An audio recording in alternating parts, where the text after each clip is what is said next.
ضلع میڈچل میں سیاسی کشیدگی اچانک تشدد میں بدل گئی۔ سابقہ وزیر و BRS MLA ملریڈی سے جڑے معاملے پہ کانگریس اور BRS پارٹی کے لیڈروں کے درمیان شدید جھگڑا ہوا، ہاتھا پائی ہوئی۔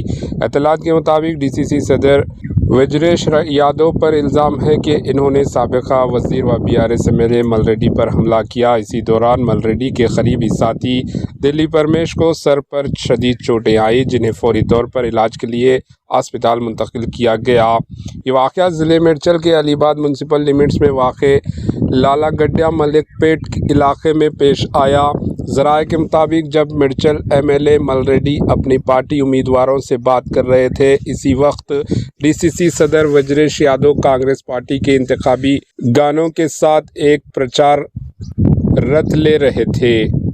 BRS پارٹی کے قائدین نے کانگریس لیڈروں سے آواز کم کرنے کو درخواست کی، لیکن آواز کم نہ کرنے کے پر دونوں پارٹیوں کے کارکنوں کے درمیان بحث شروع ہو گئی۔ دیکھتے ہی دیکھتے یہ بحث ہاتھا پائی میں بدل گئی، جس میں الزام ہے کہ DCC صدر وجریش یادو نے حملہ کیا۔ واقعے کے بعد علاقے میں کشیدگی کا ماحول ہے۔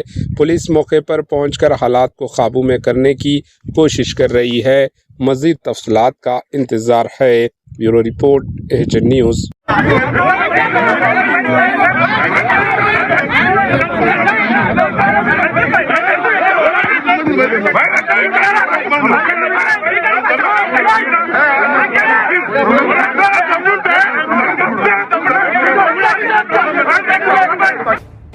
AHN نیوز کے YouTube چینل کو سبسکرائب کریں اور بیل آئیکن کو دبانا نہ بھولیں تاکہ آپ کو ہر نئی آنے والی ویڈیو کا نوٹیفیکیشن بر وقت مل سکے۔